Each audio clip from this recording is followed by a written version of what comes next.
एउटा eating the big fish भन्ने किताब पढिरहेको छु त्यो क्रिएट गर्ने भन्ने टाइपको छ त्यो इन्ट्रेस्टिङ हजुर त्यही अब अनलिसिङ नेपाल हाम्रो सुजीव शाक्यको पढ्दै थिएँ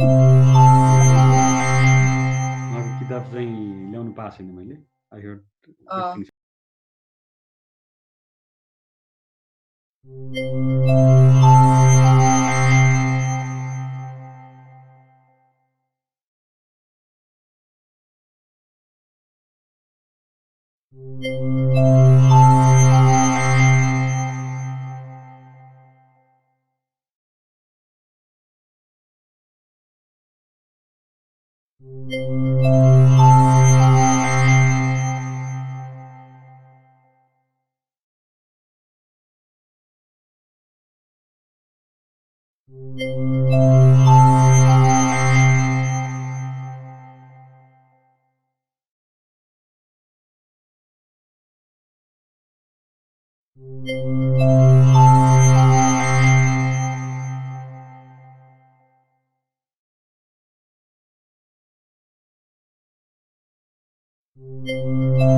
The Reconnecting series. Your Reconnecting series चाहिँ अहिले नेपालमा हाम्रो lockdown चलिरहँदाखेरि I felt a sense of anger and helplessness भनेर start गरेको हुँ, being a part of the youth community of Nepal. यो helplessness र anger चाहिँ अहिले मात्र हैन बारम्बार face गरिरहेको जस्तो लाग्छ जब कि problem आइपर्छ countryमा I should do something, I should be part of the solution, especially as a youth member भनेर लाग्ने हुँदाखेरि चाहिँ त्यस्तो हुने के गरौँ जस्तो लाग्छ तर के गर्ने भन्दाखेरि चाहिँ it's not really problem solve गर्नको लागि सोल्युसन गर्नको लागि प्रब्लम नै राम्रोसँग थाहा पाएको छु जस्तो नलागेर this is my attempt of trying to understand better trying to reconnect with Nepal today हामी नेपालको रिच हिस्ट्री कल्चर अनि हाम्रो जे चिज पासमा भएको छ we're very proud of it as we should be तर आजको नेपालसँग कतिको कनेक्टेड छु भनेर सोच्दाखेरि चाहिँ maybe not that much भनेर लागेर this is my attempt to reconnect to Nepal and thank you for joining me in this journey in this series. Last 2-3 दिन अगाडि चाहिँ we started with knowing the Nepali economics better. And we are going to talk about something that is very relevant to me, to you, probably every Nepali household right now. We're going to talk about remittance and migration. And to have this interesting conversation, I have with me Mr.Hem, Dhakal, who is the co-founder and managing director of the IME Group, which is one of the biggest booming conglomerates in Nepal. I'm so glad to welcome Hem sir on on this conversation. In this conversation, hello sir, how are you? Namaste, I'm good. How are you? Not bad, thank you. Yeah, thank you for hosting the program. Thank you for joining us, sir. So busy time ma pani hazle join gardinu bhayo. Like I said, यो चाहिँ conversation एकदमै layman terms मा आफूले नेपाललाई better चिन्न try गरिरहेको प्रयास हो अनि यहाँले पनि म जस्तै कति धेरै जना युथहरु इच्छुक हुनुहुँदो रहेछ हैन आजको नेपाल कसरी फंक्सन गर्छ भनेर चिन्नको लागि. So thank you for giving us this chance to reconnect eta. So first, sir, like remittance or migration भनेको चाहिँ it's become a synonymous term सबैतिर नै हैन हाम्रो लागि चाहिँ. अहिलेको सिचुएसनमा how is the migration market or the remittance, how is it related to नेपालको सन्दर्भमा चाहिँ? ए म यो माइग्रेसनको कुरा गर्दा अलिकति यो हिस्ट्रीबाट सुरु गर्न चाहे यहाँलाई. हाम्रो हिस्ट्री हेर्दाखेरि चाहिँ के देखिन्छ भने 1816 को सुगौली सन्धिपछि चाहिँ फर्मल्ली नेपालीहरू चाहिँ बाहिर सङ्गठित रूपमा काम गर्न गएको देखिन्छ र सुरुमा चाहिँ इन्डियामा ब्रिटिस इन्डिया कम्पनीले चाहिँ नेपालीहरूलाई चाहिँ त्यहाँ सीमा सुरक्षा लगायत अरू कामहरूमा लगेको चाहिँ देखिन्छ. त्यसपछि 1985 भनौँ अथवा 2042 सालको वैदेशिक रोजगार ऐन आइसकेपछि चाहिँ नेपालीहरू सङ्गठित रूपमा भारत बाहेक अन्य देशहरूमा चाहिँ गएको चाहिँ देखिन्छ. त्यसमा अफकोर्स ब्रिटिस आर्मीमा गएको पनि देखिन्छ. त्यसपछि अझ भन्नुपर्दा 90 को दशकपछि भनौँ जब नेपालमा प्रजातन्त्र आयो त्यसपछि चाहिँ पासपोर्ट को जुन सहज उपलब्धताले गर्दाखेरि चाहिँ नेपालीहरू विदेशमा गएको देखिन्छ. 90 पछि चाहिँ हेर्दाखेरि कस्तो देखिन्छ भने नेपालीहरू मेनली गल्फ कन्ट्रीहरूमा मलेसियामा कोरिया जापानमा एउटा टाइपको माइग्रेसन छ. त्यस्तै गरेर अब अरू कन्ट्रीहरू जस्तो युके युएसए अस्ट्रेलिया यो कन्ट्रीहरूमा एउटा टाइपको छ. यो गल्फ कन्ट्री र मलेसियामा चाहिँ धेरै जसो अलिकति लो स्किल्ड म्यान पावरहरू जानुभएको छ भने यो जस्तो के अरे भनौँ न युके युएसए अस्ट्रेलिया जस्तो कन्ट्रीहरूमा चाहिँ जस्तो स्टुडेन्टहरू यहाँबाट चाहिँ पढ्नको लागि जानुभयो अनि त्यहीँ सेटल भएर त्यहीँ काम गरेर बसिराख्नु भएको छ. र अहिले सरसर्ती हेर्दाखेरि चाहिँ नेपालको करिब 25% भन्दा बढी जिडिपी चाहिँ रेमिटेन्सले कन्ट्रिब्युट गरेको देखिन्छ. लास्ट इयरको डेटा हेर्दा झन्डै $8 बिलियन भन्दा बढीको रेमिटेन्स चाहिँ फर्मली देखिन्छ. हजुर. त्यस्तै गरेर करिब 56% of the household are basically dependent with the remittance income. डेटाले चाहिँ त्यस्तो भनेपछि मोटामोटी नेपालको भनौँ न 2टा घर मध्येमा एउटा घर चाहिँ रेमिटेन्सको आश्रित भएको डिपेन्डेन्ट. हजुर. त्यो जुन चाहिँ रेमिटेन्स हजुर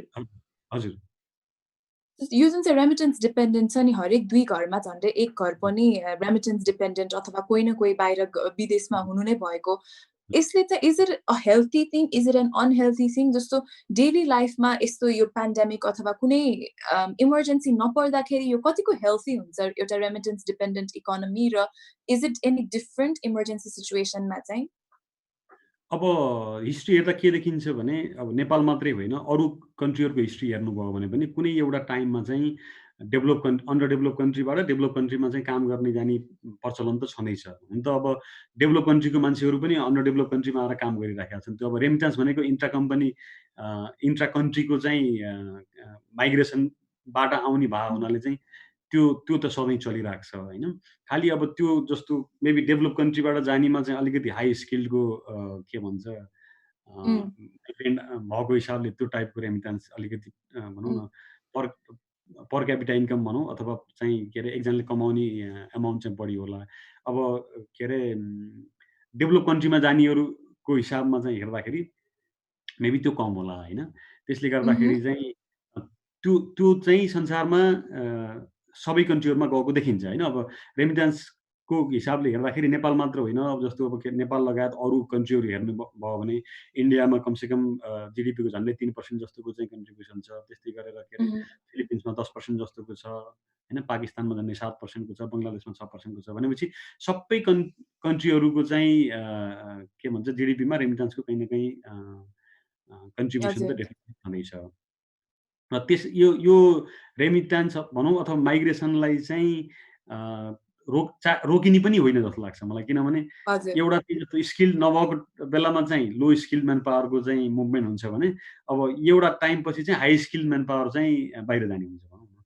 अब हजुर नेपालको सन्दर्भमा हेर्दाखेरि पनि अहिले जस्तो इभन मिडल इस्ट र मलेसियातिरको कन्ट्रीहरूमा हेर्नुभयो भने पनि अब पहिला चाहिँ एकदम लो स्किल म्यान पावर जान्थ्यो भने अहिले त्यही कन्ट्रीहरूमा चाहिँ हाई स्किल स्पेसल्ली आइटी सेक्टरमा, फाइनान्स सेक्टरमा लगायत अरू अरू म्यानेजमेन्ट लेभलमा पनि धेरै नेपालीहरू चाहिँ गएको देखिन्छ होइन। हजुर सो एज अ होल हेर्दाखेरि चाहिँ भनौँ माइग्रेसन इन इट सेल्फ आफ्नो कन्ट्री डेभलप नभइराख्दाखेरि चाहिँ स्किल्ड म्यान पावर बाहिर जानु नराम्रो डेफिनेटली हुन्छ पनि, तर इन जेनरल रेमिटेन्समा धेरै डिपेन्डेन्ट हुनु चाहिँ एक्चुअली इकोनोमीको लागि अनहेल्दी चाहिँ हुँदैन। It's something that goes on in all countries भनेर यहाँले अब भन्नुभयो होइन। अब मलाई के लाग्छ भने जस्तो विदेशमा गएर सर्टेन टाइम काम गरेर त्यहाँको सिप सिकेर त्यहाँको पुँजी लिएर आफ्नो देशमा फर्केर काम गर्नु एकदम राम्रो जस्तो लाग्छ होइन।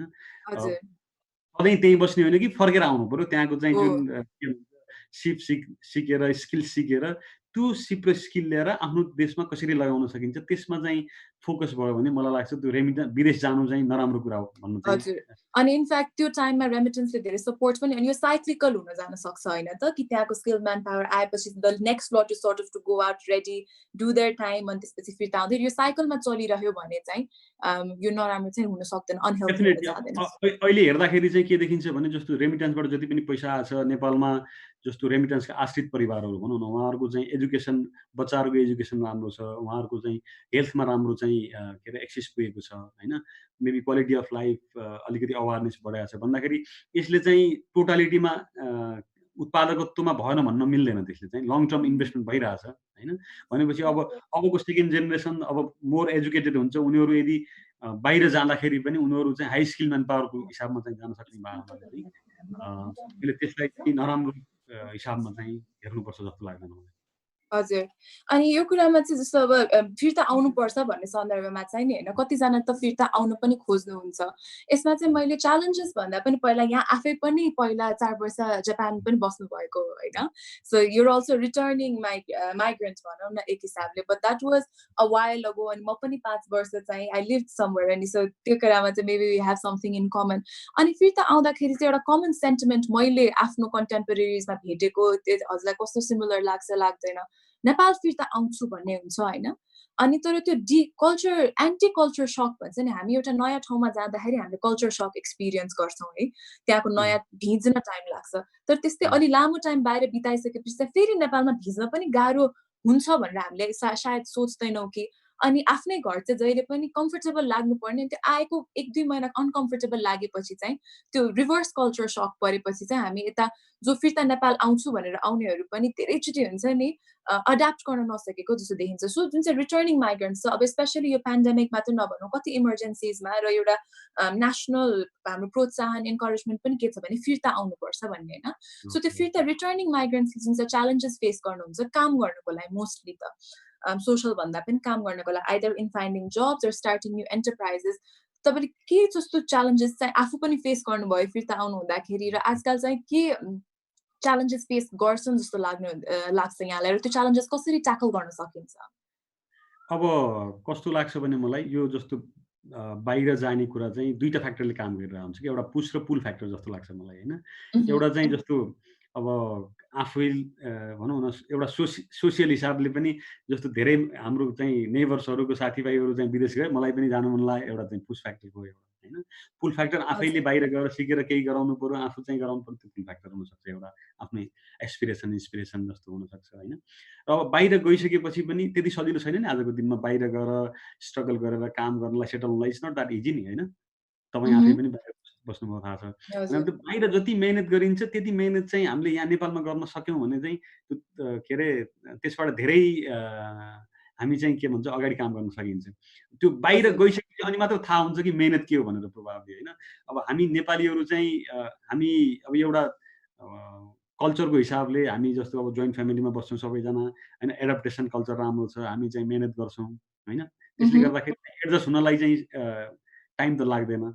तर जुन हिसाबले हामीले त्यहाँ जति मेहनत गर्छौँ प्रोभाबली होइन त्यो टाइमको चाहिँ मेहनत हामीले यहाँ गर्न सक्यौँ भने हामीले यहाँ धेरै गर्न सकिन्छ भन्ने एउटा त माइन्डसेटको पनि कुरा हुन्छ जस्तो लाग्छ नम्बर 1। नम्बर 2 चाहिँ अब जस्तो अब अहिलेसम्मको हिसाबमा जति पनि भनौँ न स्पेसल्ली अब यो मिडल इस्ट मलेसियातिर गएको मान्छेहरूको त एउटा चाहिँ टेनर हुन्छ, त्यो टेनर सकिएपछि फिर्ता आउने भन्ने नै हुन्छ होइन। अब Mhm. धेरै जस्तो चाहिँ फिर्ता नआउने मेबी स्टुडेन्टहरू जो युके, युएस अथवा अस्ट्रेलियातिर जुन पढ्न जानुभयो, त्यहाँ बसेर त्यहीँ सेटलमेन्ट हुने हिसाबले जुन जानुभएको छ होइन। त्यो हाई Mm. स्किल्ड जोसँग छ होइन, त्यहाँ राम्रोसँग चाहिँ पढ्नु भएको छ, राम्रो चाहिँ के भन्छ एक्सपोजर पाउनु भएको छ। त्यो उहाँहरूलाई यहाँ आउनुको लागि चाहिँ के भने आजको दिनमा मेबी उहाँ एउटा चाहिँ सेट लाइफ छ, त्यो छोडेर चाहिँ यहाँ आउनलाई चाहिँ मेबी त्यो एउटा माइन्डसेट भनौँ अथवा त्यो च्यालेन्ज लिनलाई चाहिँ अलिकति हच्केको जस्तो देखिन्छ होइन। तर हजुर, अहिलेको हिसाबमा के लाग्छ भने मलाई नेपालमा जुन किसिमको अपर्च्युनिटी छ, जुन किसिमको चाहिँ सम्भावना छ, त्यो मेबी उहाँहरू फर्केर आउँदाखेरि चाहिँ उहाँ जस्तो अस्ट्रेलिया, युकेमा बस्ने जसको नलेज छ, जसको स्किल छ, त्यहाँ जति मेहनत गर्नुहुन्छ, जति पैसा कमाउनुहुन्छ, त्यति मेहनत चाहिँ नेपालमा आएर गर्नुभयो भने आई थिङ्क त्योभन्दा बढी गर्न सक्नुहुन्छ जस्तो लाग्छ कि। त्यसले गर्दाखेरि 2 टा हिसाबमा एउटा चाहिँ माइन्डसेट होइन, म होइन नेपालमै गएर चाहिँ गर्छु, नेपालमा चाहिँ के अरे सम्भावना छ भन्ने हिसाबले हेर्नु पर्यो होइन। किनभने संसारमा चाहिँ कहीँ पनि सजिलो छैन नि आजको दिनमा के अरे हजुर, अमेरिका भन्नुहोस्, अस्ट्रेलिया भन्नुहोस्, युकेमा पनि काम गर्नु त सजिलो छैन त्यहाँ चाहिँ। स्ट्रगल त गर्नै पर्यो। हो, अनि त्यति स्ट्रगल आफ्नो ठाउँमा गर्दाखेरि त आफ्नो नलेज आफ्नो ठाउँमा चाहिँ इन्भेस्ट गर्न पाइयो र लङ टर्म भयो नि त्यो चाहिँ। त्यसले हो। गर्दाखेरि चाहिँ I I माइन्डसेटलाई चाहिँ नेपाल फोकस चाहिँ गराउनु पर्छ जस्तो लाग्छ मलाई।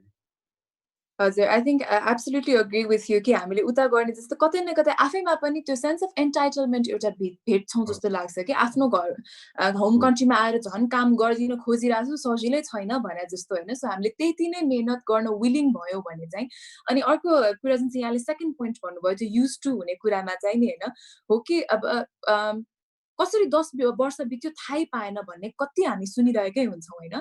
कि मलाई चाहिँ के लाग्छ भनेदेखि आफ्नो एक्सपिरियन्समा I completely agree with you कि आफूलाई बरु एउटा टाइम लाइन सेट गरौँ। जाने बेलामा सबै हामी फर्कन्छौँ भन्ने माइन्डसेटले गएको हुन्छौँ होइन? त्यसलाई एउटा हुँ, टाइम लाइन सेट गरौँ सो द्याट हेर्दा हेर्दै 10-15 वर्ष कसरी बित्यो नै थाहा नहोस्। बरु 5 वर्षमा चेक गरौँ होइन, मैले के अचिभ गर्छु भनेर सोचेको हो, थिएँ। त्यसमा म हो। त्यो प्लान अनुसार कसरी गइरहेको छु। मैले अब आज जे गरेँ भोलि पनि त्यही गरेँ भने त्यो रिजल्ट त आज जे छ भोलि पनि त्यही हुन्छ। सो त्यो बरु आफ्नो कन्सियस चोइस हो, डिसिजन हो भने पनि बाहिर दशौँ वर्षौँ वर्ष बिताउनु पनि सायद गलत नहोला। तर आफ्नो कन्ट्रोलमै नभइकन मैले त थाहै नपाइकन कसरी 20 वर्ष बित्यो थाहै पाएन। जान त मन थियो नेपाल भन्यो भने चाहिँ अलिकति नरमाइलो होला जस्तो। अनि कमिङ ब्याक टु जुन चाहिँ यहाँले स्किल लेबरको कुरा गर्नुभयो नि कि यहाँ पनि जरुरी छ भनेर। एउटा इन्ट्रेस्टिङ सन्दर्भ चाहिँ के सुन्छु भनेदेखि नि होइन, अब अगेन यो चाहिँ कुराहरू सबै आफूले सुनेको कुराहरू चाहिँ मैले आफ्नो क्युरियोसिटिज व्यक्त पनि गरिरहेको हो है। हुँ, हुँ। अम, नेपालबाट बाहिर जानेहरू चाहिँ किन जान्छौँ भन्दाखेरि काम नपाएर, काम पाउन अलिकति गाह्रो भएर हुन्छ नि, यहाँ त नेपालमा कामै पाउन सकेन भनेर बाहिर गएको देख्छु। तर यतै हामी बिजनेस ओनर्सहरूसँग कुरा गर्दाखेरि अथवा एन्टरप्रेन्योरसँग कुरा गर्दाखेरि चाहिँ खोजे जस्तो मान्छे पाउनै गाह्रो छ भन्ने सुन्छौँ। सो एकातिर चाहिँ मान्छे काम नपाएर बाहिर जानुभएको जस्तो भन्नुहुन्छ भनेदेखि अर्कोतिर चाहिँ काम गर्ने मान्छे पाउनै गाह्रो भन्नुहुन्छ। So where is the gap that's missing जस्तो लाग्छ अब यहाँलाई? मलाई के लाग्छ भने हामी कहाँको चाहिँ एउटा जुन एजुकेसन सिस्टम छ नि, हामी कहाँको हजुर, एजुकेसन सिस्टम चाहिँ मोर प्र्याक्टिकल भन्दा पनि थ्योरी बेसको छ होइन। हुँ, थ्योरीमा जस्तो अब आजको दिनमा चाहिँ एकदम मास्टर डिग्री गरेको के अरे साथीहरू पनि एउटा बेसिक भनौँ न आजको दिनमा जस्तो अब कम्प्युटरमा काम प्रपरली चाहिँ गर्नुपऱ्यो, एउटा प्रेजेन्टेसन बनाउनु पऱ्यो अथवा चाहिँ एउटा के भन्छ डकुमेन्ट एक्सेलमा राम्रो काम गर्नुपऱ्यो त्यो स्किल छैन। त्यसले गर्दा त्यो स्किलमा प्र्याक्टिकल हिसाबले चाहिँ अलिकति मेहनत गरेर स्किल डेभलपमेन्ट चाहिँ गऱ्यो भने मलाई लाग्छ त्यो हामी कहाँ चाहिँ ठुलो रिक्वायरमेन्ट छ। अघि तपाईँले भनेको जस्तो अब हामी कहाँ कस्तो छ भने क्वालिफाइड मान्छेको एकदम खाँचो छ। हाम्रो जस्तो अर्गनाइजेसन हजुर, भनौँ न क्वालिफाइड मान्छेको खाँचो हजुर, छ। अब अहिलेको हिसाबमा हेर्दाखेरि चाहिँ के छ भने एउटा लेभलको म्यान पावर चाहिँ जस्तो अब अहिले नेपालमा हेर्दा आइटीको एकदम राम्रो म्यान पावर छ, होइन? उहुँ, हामी कहाँ अब ठुलो मिलेनियल पपुलेसन छ, के अरे आइटी ग्रेजुएटहरू धेरै छ, इङ्ग्लिस ल्याङ्ग्वेज पनि राम्रो छ, हाम्रो त्यो जुन लर्निङ स्पिड भन्छौँ त्यो पनि छिटो छ नि। त्यसले हजुर, गर्दाखेरि अ, त्यो एउटा लेभलको म्यान पावर चाहिँ बाहिर कसरी जाने किनभने साथीहरू बाहिर गएको हिसाबले त्यो अघि भने जस्तो त्यो पुल फ्याक्टरले चाहिँ काम गरिरहेको छ, बाहिर जाने इन्ट्रेस्टेड भयो होइन। अब यहाँ भएको मान्छेहरूलाई पनि के छ भने त्यो राइट स्किल नभएको कारणले गर्दाखेरि चाहिँ म्यान पावरको रिक्वायरमेन्ट छ, तर स्किल नभएको कारणले गर्दाखेरि चाहिँ त्यो म्याच भइरहेको छैन। त्यसले गर्दाखेरि मेबी अम, अब यहाँ भएको मान्छेहरूमा पनि अलिकति हामीले चाहिँ हाम्रो एजुकेसन सिस्टमलाई अथवा चाहिँ भनौँ न एज अ इन्डिभिजुअल हिसाबले पनि लर्निङ कसरी गर्ने भन्नेले डिफाइन गर्छ नि। आफूले Oh, कति स्किल डेभलप गर्न सकिन्छ, कति चाहिँ कुराहरू सिक्न सकिन्छ। आजको दिनमा भनौँ न हाम्रो अनलाइनबाट यति चिजहरू सिक्न सकिन्छ, यति चिजहरू चाहिँ हेर्न सकिन्छ। कम्युनिकेसन स्किल भन्नुहोस्, प्रेजेन्टेसन स्किल भन्नुहोस्, होइन? धेरै चिजहरू चाहिँ तपाईँले अनलाइनमा बसेर सक्नुहुन्छ भनेपछि मेबी अहिलेको जेनेरेसनलाई त्यो चिजको गाइडेन्स अथवा त्यो चिजको लर्निङ थर्स्टको चाहिँ अलिकति खाँचो हो कि जस्तो हजुर। लाग्छ। त्यो मेन्टरसिपको चाहिँ सो हामीले आफूलाई एक्चुअली नेपाली मार्केटको जस्तो निड छ एउटा स्किल्ड म्यान पावरको, त्यसले हजुर, आफूलाई इन्डिभिजुअल रूपमा, इन्स्टिट्युसनल रूपमा र इभन एज भनौँ न सपोर्टिङ फ्याक्टर्स, ट्रेनिङ फेसिलिटिजले पनि नेपाली मार्केटलाई चाहिने म्यान पावर चाहिँ हामी आफैले प्रोभाइड गर्न सक्यौँ भने चाहिँ that will be a good thing कि यसले यो प्याराडक्स चाहिँ सायद रोक्छ होला भनेर। अँ। अब मलाई के लाग्छ भने जस्तो अब अहिलेको यो जुन पेन्डेमिक भनौँ न, अब यस्तो हजुर, पेन्डेमिक, नेचुरल डिजास्टर भनेको एउटा टाइम पछि चाहिँ इन भइहाल्छ यो त होइन, खालि एउटा हजुर, सर्टेन टाइम स्टेपले भयो। तर यो सकिसकेपछि चाहिँ यस्तो पेन्डेमिकहरूले चाहिँ हामीलाई जुन छोडेर जाने प्रभाव हुन्छ नि, लङ टर्म प्रभाव भन्छु मैले चाहिँ, होइन? हजुर। हाम्रो थट प्रोसेसमा चेन्ज हुन्छ, हाम्रो प्रायोरिटिजमा चेन्ज हुन्छ, होइन? हामी अब आज मह्म, भनौँ न आज 42औँ दिन भयो लकडाउनको, हामी घरमा बसिरहेछौँ। अब यो घरमा यत्रो दिन बस्दाखेरि चाहिँ सबैजनाको चाहिँ धेरै कुराहरू हुन्छ नि, मैले सोचिरहेको छु, तपाईँले मह्म, सोचिराख्नु भएको छ, अरू सबैजनाले सोचिराख्नु भएको छ, होइन? मेबी अब यो पेन्डेमिक पछि चाहिँ maybe thought process, priority change भइसकेपछि धेरै कुराहरू चाहिँ नयाँ-नयाँ इनोभेसनहरू, आइटीमा चाहिँ नयाँ इनोभेसन आउँछ, होइन? किन हजुर, आफ्टर अल एन्टरप्रेन्योर्सहरू भनेको त जहाँ के अरे क्राइसिस छ त्यहाँ अपर्च्युनिटी चाहिँ क्रिएट हजुर। गर्नको लागि चाहिँ भनौँ न ढोका ढकढकाउँदै जाने हो नि, मह्म, होइन? त्यसले गर्दाखेरि चाहिँ गोइङ फरवर्ड चाहिँ मेबी थट प्रोसेस त्यसपछि गएर प्रायोरिटी चेन्ज हुँदाखेरि चाहिँ डिफ्रेन्ट सेक्टरहरूमा अब स्पेसल्ली मैले के देख्छु भने आइटीको सेक्टरमा हामी कहाँ हजुर। अ, अलिकति ठुलो इभल्भ हुन्छ। आर्टिफिसियल इन्टेलिजेन्स, मेसिन लर्निङहरूको जुन एउटा युज हुने त्यो टाइपको चाहिँ काम हुन्छ, होइन? अब यो हामी भइरहेको पनि पनि छ नि होइन? जस्तो हजुर? कतिजना कम्पनीज जसले आइटी पुश सोच्दै नसोचेकोहरू पनि हामी गइरहेछौँ। So what cause the IT bump in your organization भन्दा द पेन्डेमिक कति अब अनलाइन जाने सायद 2-3 वर्षपछि सोचिरहेको होला, वर्क फ्रम होम 2-3 वर्षपछि सोचेको, अहिले त त्यो इनोभेसन पनि पुश गरिदियो होइन त? एक्ज्याक्टली। अब अहिलेको टाइममा हेर्नुहोस् न, हामी अब यो जस्तो अहिले अहिले हामी चाहिँ जसरी भिडियो कलबाट कुरा गरिराखेका छौँ, मेबी 1 महिना पहिला चाहिँ भयो भने हामी सँगै बसेर के भन्छ स्टुडियोमा काम भेरी ट्रु। इन्टरभ्यू लिन्थ्यौँ नि, होइन? यो हजुर। के हो त भन्दा यो अहिलेको पेन्डेमिकले चाहिँ एउटा कम्पल्सरी चाहिँ त्यो टेक्नोलोजीमा फ्यामिलियर गराउनको लागि हामीलाई चाहिँ दबाब दिएको भन्नुपर्यो, होइन? अब हो। यसरी चाहिँ मेबी गोइङ फरवर्ड चाहिँ अरू सेक्टरमा भनौँ न, स्पेसल्ली डिजिटल इकोनोमीमा चाहिँ ठुलो चेन्ज आउँछ। होइन? त्यसको लागि हजुर, प्रोबाब्ली गभर्नमेन्टले अहिलेको लेजिस्लेसनहरू चाहिँ चेन्ज गर्नु पर्ला।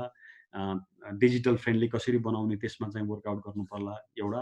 अनि गोइङ हजुर। फरवर्ड चाहिँ अब जस्तो हाम्रो जुन इम्पोर्ट बेस्डको इकोनोमी छ त्यसलाई उम्, रिप्लेस गर्नलाई कसरी हामीले चाहिँ प्रोडक्सन बेसमा हामी यहाँ प्रोडक्सन गरेर अब हाम्रो भनौँ न छिमेकीहरू यत्रो ठुलो पपुलेसन भएको चाहिँ छिमेकी हरू छ, होइन? भनेपछि त्यो हजुर, 2टा कन्ट्रीलाई चाहिँ टार्गेट गरेर हामीले चाहिँ अहिलेको हिसाबमा हेल्थको हिसाबले हेर्नुहुन्छ भने नेपालमा यति हब्सहरू छ, यति जडीबुटीहरू छ, त्यसको चाहिँ हजुर। अम, यो पेन्डेमिकले झन् त्यो भनौँ न हेल्दी प्रोडक्ट अथवा इम्युनिटी सिस्टमको महत्त्व कति छ भनेर देखाइदियो नि त। एब्सोल्युटली। अनि सस्टेनेबिलिटीको कुरा गर्दा पनि हामी कतिवटा मिनिमलिस्ट लाइफस्टाइलमा चाहिँ बाँच्न सक्दो रहेछौँ भनेर हामीले सायद आफूले आफूलाई नै च्यालेन्ज पनि गरिरहेका छौँ है। अझै यहाँ अब यो कुरा गर्दै हुँदाखेरि मैले चाहिँ यहाँ हाम्रो फेसबुक अडियन्स धेरै जोइन गर्नु भएको छ। सो म चाहिँ फेसबुकको हजुर, कमेन्ट्सहरू अलिकति पनि गर्दै गर्छु। So please continue. हजुर, मैले खालि हजुर। अलिकति तल हेरेँ भनेर I'm just trying to connect to our Facebook audience. हजुर यु वर सेइङ हजुरले लकडाउनमा what is the one thing जुन चाहिँ सायद एउटा हेबिचुअल चेन्ज यहाँमा नै आएको चाहिँ ल यो लकडाउनले चाहिँ मैले यो डिफरेन्ट गरेँ भनेर चाहिँ? अब मेरो आफ्नो कुरा गर्दाखेरि चाहिँ मैले 2-3 वटा कुरा चाहिँ अलिकति यसको भरपुर चाहिँ उपयोग गर्ने मौका पाएँ। एउटा त हजुर, जस्तो पिजी भएको बेलामा धेरै पढ्न पाइन्थ्यो पहिला। हुन त ट्राभल पहिला धेरै गर्दाखेरि किताबहरू मैले पढ्ने पनि गर्थेँ। तर यो टाइमलाई मैले अलिकति आफूलाई इन्ट्रेस्ट लागेको किताबहरू चाहिँ राम्रोसँग पढ्न पाएँ एउटा। त्यसलाई मैले अब अझ गोइङ फरवर्ड चाहिँ ह्याबिट बनाउन सक्छु भन्ने एउटा चाहिँ लाग्यो। एउटा अनि अर्को द्याट्स द चाहिँ सेम फर मी। अनि मेरो लाइफ पनि नेक्स्ट त्यही नै चाहिँ भएको छ। नेक्स्ट वान चाहिँ अब म धेरै ट्राभल गरिराखेको हिसाबमा मेरो फ्यामिलीसँग छोरीहरू मेरो सानो छोरीहरू छ, उनीहरूसँग जुन टाइम स्पेन्ड गर्न पाइरहेको थिइनँ। आई थिङ्क यो 1 महिनामा चाहिँ एउटा छोरीहरूलाई चिन्ने मौका पनि पाएँ जस्तो लाग्छ कि मलाई चाहिँ।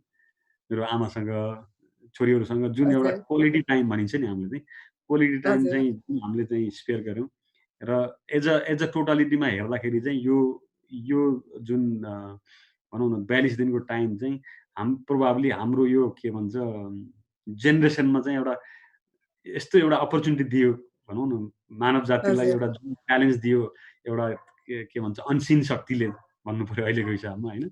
मलाई हजुर। लाग्छ यसले चाहिँ मेबी धेरै कुराहरू हामीलाई सिकाउँछ पनि जस्तो लाग्छ।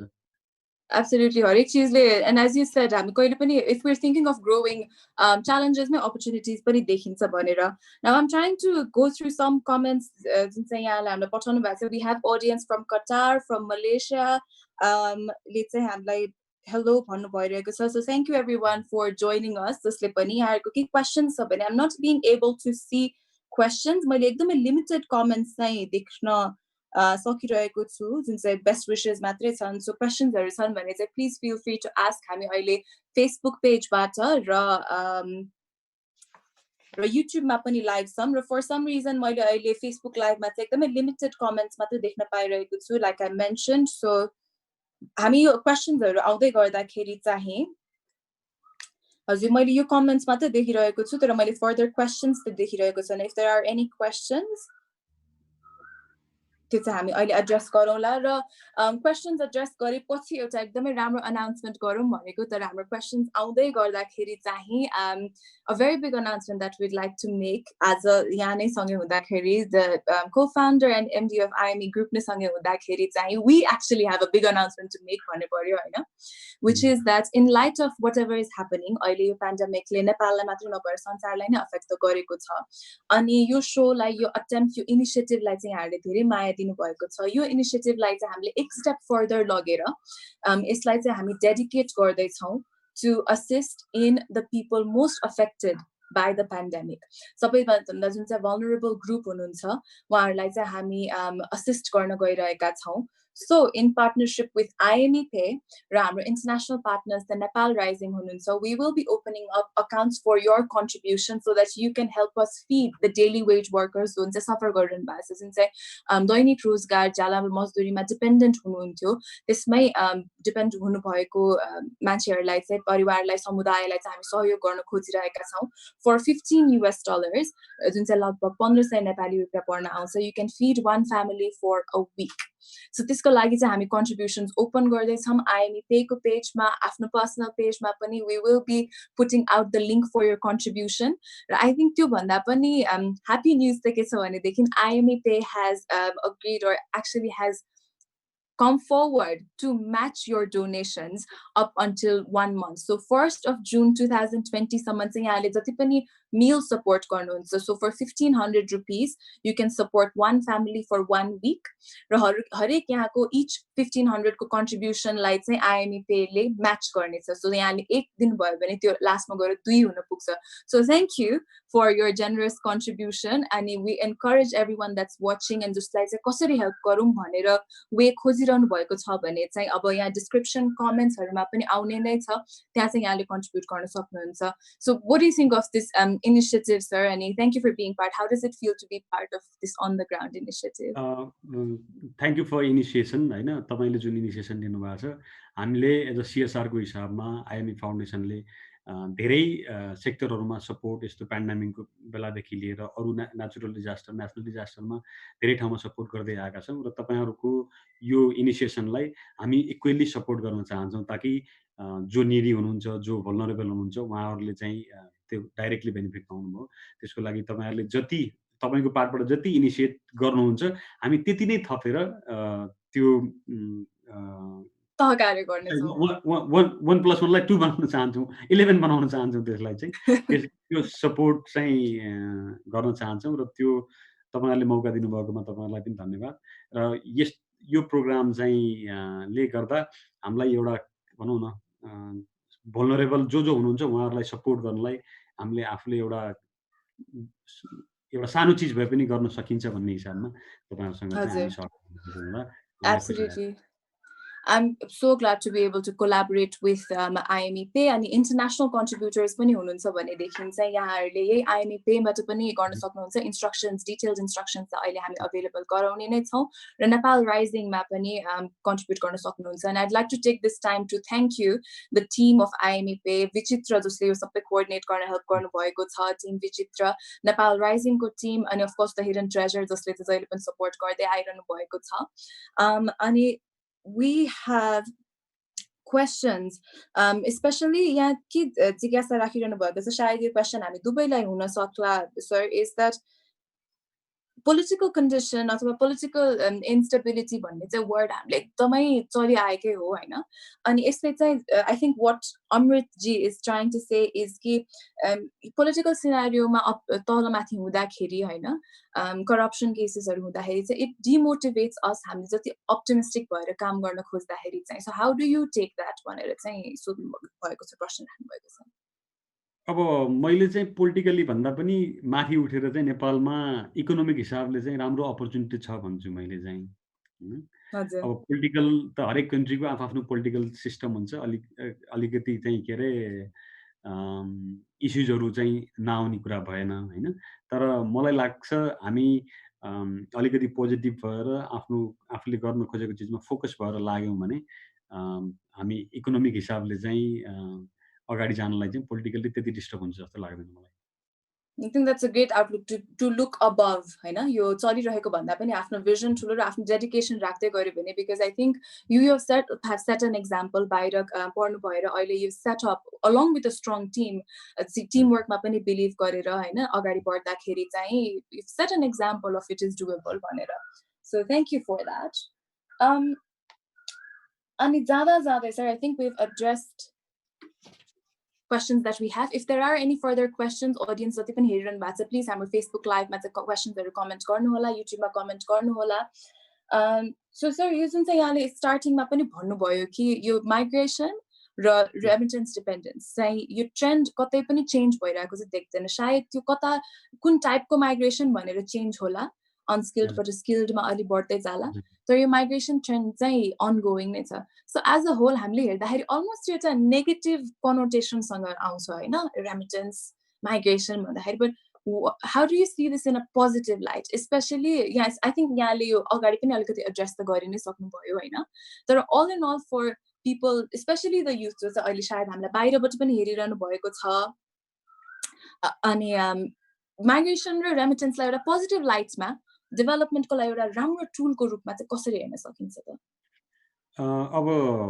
जस्तो कस्तो भने माइग्रेसन चाहिँ सरसर्ती हेर्दाखेरि आफ्नो देशमा अपर्च्युनिटी नभएको टाइममा बाहिर चाहिँ गएर बाहिर कन्ट्रीहरूमा गएर काम गर्ने बेसिकल्ली त्यो नट ओन्ली नेपालको मात्र नभएर अरू कन्ट्रीहरूको पनि डेटा हेर्दा हिस्ट्री हेर्दा देखिन्छ त्यो चाहिँ हैन भनेपछि नेपालमा पनि जस्तो अर्ली 2000 मा भनौँ न जुन टाइममा माइग्रेसनको अलिकति र्यापिड स्पिड बढ्यो त्यो पछि मलाई लाग्छ अब नेपाल चाहिँ आजको दिनसम्म आउँदाखेरि रेमिटेन्सले इकोनोमीमा जुन किसिमको कन्ट्रिब्युसन गर्यो 25% भन्दा बढीको जुन कन्ट्रिब्युसन गर्यो त्यो त ठुलो कन्ट्रिब्युसन हो किनभने नेपालमा अहिलेको टाइममा चाहिँ ठुला उद्योगहरू खोलेको छैनन् ठुला चाहिँ के अरे कल कारखानाहरू छैनन् भनेपछि हाम्रो इकोनोमी जुन अब हामी कृषि प्रधान देश भन्छौँ तर अब कृषि प्रधान देश भए तापनि हाम्रो चाहिँ मेजोरिटी हामीले चाहिँ खाने चिजहरू सबै इम्पोर्ट गर्छौँ हैन त्यसले गर्दा यो बिचको जुन टाइममा नेपालीहरू चाहिँ बाहिर गएर जुन मेहनत गरेर पैसा पठाउनु भयो त्यसले गर्दा नट ओन्ली देशको एउटा चाहिँ फरेन करेन्सी रिजर्भमा त्यसले ठुलो सहयोग गर्यो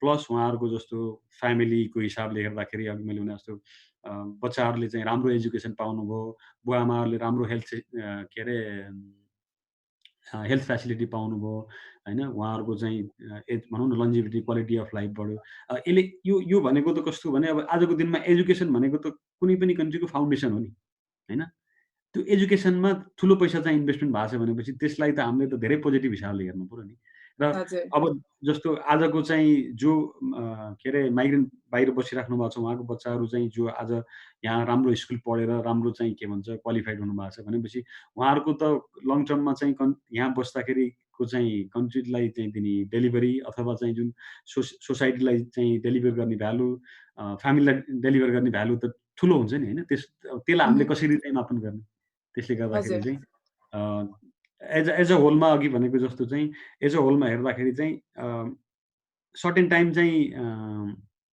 बाहिर जानु नराम्रो कुरा भएन बाहिर जाने र बाहिर गएर फेरि नेपाल फर्किनु पऱ्यो। त्यहाँ चाहिँ सिकेको स्किल पुँजी ल्याएर फेरि आफ्नो ठाउँमा चाहिँ केही गरेर एउटा एन्टरप्रेन्योरसिप चाहिँ डेभलप गर्न सकियो हजुर। र भनौँ न स्मल मिडियम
टाइम लागुन्जेल चाहिँ हामीले यो ग्याप फिल गर्दैछौँ, रेमिटेन्सले जति पनि फिड गर्दैछ।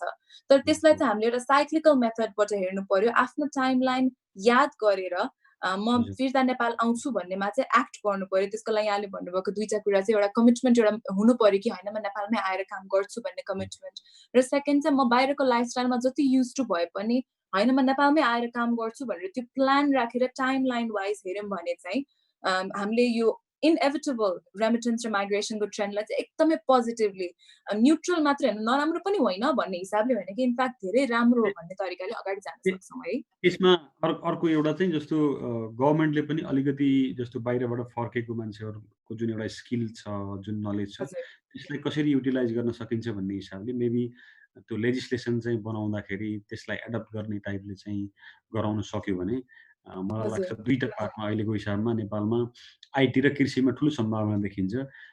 त्यो बाहिरको चाहिँ युथहरू एउटा चाहिँ जुन लो स्किल मान्छेहरूलाई जस्तो कृषिमा हामीले मजाले लगाउन सकिन्छ भने हाई स्किल आइटीमा काम गरेको मान्छेहरूलाई यहाँ रिटर्न गराएर हामीले चाहिँ एउटा भनौँ न जस्तो आइटीको हब बनाउन सक्ने सम्भावना पनि छ कि नेपाल चाहिँ। किनभने नेपालको वेदरको हिसाबले, टाइम जोनको हिसाबले, लोकेसनको हिसाबले हेर्नु हो भने भेरी स्ट्राटेजिकली लोकेटेड छ। जस्तो अमेरिकाको टाइमिङ, युरोपको टाइमिङ, भनौँ न एसियाको टाइमिङको हिसाबले हेर्दाखेरि यो चाहिँ राम्रो अपर्च्युनिटी हुनसक्छ। त्यसले गर्दा अब गोइङ फरवर्ड चाहिँ के छ भने जस्तो अब अहिलेको यो कोभिड-19 पछि चाहिँ चाइनाको प्रोबाब्ली म्यानुफ्याक्चरिङ जुन हब छ त्यो हब चाहिँ सिफ्ट हुनसक्छ र त्यो सिफ्ट हुँदाखेरि चाहिँ नेपालले त्यसलाई अपर्च्युनिटी लिन सक्छ जस्तो लाग्छ मलाई। किनभने हामी यहाँ चाहिँ करिब भनौँ न अब झन्डै 15 वर्षदेखि 50 वर्षसम्मको उमेरको चाहिँ पपुलेसनै झन्डै 55-60% जस्तोको छ भनेपछि त्यो एकदम काम गर्ने पपुलेसन छ नि। त्यसले गर्दा त्यो पपुलेसनलाई हामीले चाहिँ बढीभन्दा बढी भनौँ न मोटिभेट गरेर, इन्स्पायर गरेर यो टाइमबाट एउटा थट प्रोसेस चाहिँ सिफ्ट गर्न सक्यौँ भने मेबी नेपाल चाहिँ पहिला अब रेमिटेन्स डिपेन्डेन्ट इकोनोमी अथवा चाहिँ जुन पहिला हामीले कृषि प्रधान देश भन्थ्यौँ भने मेबी अब कृषि प्रधान प्लस चाहिँ आइटी नलेज बेस इकोनोमीमा चाहिँ ट्रान्सफर गर्न सक्ने चाहिँ अपर्च्युनिटी छ जस्तो लाग्छ। त्यसको लागि चाहिँ क्यापेबिलिटी पनि छ। क्यापेबिलिटी पनि छ। अहिलेको जुन यङ म्यान पावर जुन मिलेनियल पपुलेसन छ होइन, जो आइटी ग्रेजुएट छ, उनीहरूको चाहिँ लर्निङ एप्टिट्युड, लर्निङ क्यापासिटी एकदम राम्रो छ, ल्याङ्ग्वेज राम्रो छ। हामी छिट्टै ल्याङ्ग्वेज एडप्ट गर्न सक्छौँ नि होइन। तपाईँले कम्पेयर गर्नुभयो भने बाहिरतिर हेर्दाखेरि चाहिँ जस्तो के अरे एसियाका अरू कन्ट्रीहरूले चाहिँ इङ्ग्लिस बोल्नु र नेपालीहरूको चाहिँ इङ्ग्लिसमा फ्लुएन्सी आउँछ नि, जुन कम्युनिकेसन धेरै इजी हुन्छ। त्यसले गर्दाखेरि चाहिँ त्यो हाम्रो एसेट हो। त्यो एसेटलाई हामीले युटिलाइज गर्न सक्यौँ भने गोइङ फरवर्ड चाहिँ मेबी यो अहिलेको पेन्डेमिकलाई हामी नेगेटिभ हिसाबमा मात्र नहेरौँ। यसको यो पछि चाहिँ मेबी यो क्राइसिसलाई एउटा भनौँ न अपर्च्युनिटीको रूपमा चाहिँ क्रिएट गर्नको लागि चाहिँ सबैजनाको थट प्रोसेस, सबैजना चाहिँ लागेर हिँड्यो भने मलाई लाग्छ त्यसले नेपाललाई अर्को डाइनामिक्समा चाहिँ लानको लागि सपोर्ट गर्छ जस्तो लाग्छ कि। Thank you so much for your insights. So I hope, thank you for joining us, whoever is watching us, our audience ma Facebook Live or YouTube ma chahi र यहाँको questions, best wishes को लागि पनि धेरै धेरै धन्यवाद छ। I hope म जस्तै यहाँले पनि धेरै कुराहरू चाहिँ सिक्न पाउनु भयो होला। हाम्रो major learnings चाहिँ again it is very consistent. जसले पनि successfully नेपाललाई represent गर्नुहुन्छ अथवा काम गर्नु भएको छ त्यसले main कुरा चाहिँ seeing the possibility in Nepal चाहिँ एउटा एकदम common factor रहेको छ। Thank you so much for sharing your for giving us your time, Himrat sir, and for sharing your wonderful insights. I'm sure कि हाम्रो audience ले धेरै सिक्नु पनि सक्नु भयो होला. And most of all, thank you for your partnership जुन चाहिँ हामीले start गरेका छौँ आजबाट, that we will be taking contributions for 1,500 rupees within Nepal. You can transfer to the IME Pay account, which will be linked. अहिले म share गर्न गइरहेको छु र for every contribution that you make 1,500, it will be matched by IME Pay. अनि त्यसपछि हामी 1+1 11 गर्दै अगाडि बढ्छौँ र international contributions को लागि चाहिँ Nepal Rising को link पनि share गर्नेछु. So thank you so much for joining, sir. Thank you very much for organizing this session. It was very insightful. र म तपाईँकै प्लेटफर्म मार्फत म के भन्न चाहन्छु भने अहिले सबैजना घरमा बसिराख्नु भएको छ। मलाई लाग्छ यो टाइम भनेको हामीले चाहिँ आफ्नो स्किल डेभलप गर्ने, आफूलाई चाहिँ पोजिटिभ एटिट्युडमा कसरी चाहिँ लाने त्यो पार्टमा चाहिँ बसेर पोजिटिभ भएर आगामी दिनमा हामीले चाहिँ नेपालमा धेरै सम्भावनाहरू चाहिँ ल्याउन सकिन्छ भन्ने हिसाबले चाहिँ सबैजनाले चाहिँ मिलेर काम गर्यो भने मलाई लाग्छ यो पेन्डेमिक चाहिँ ओभर हुन्छ र हामी यो पेन्डेमिकलाई चाहिँ जितेर फेरि हामी चाहिँ इभल्भ भएर एउटा नयाँ माइन्डसेट नयाँ सोचाइका साथ अगाडि जान सकिन्छ।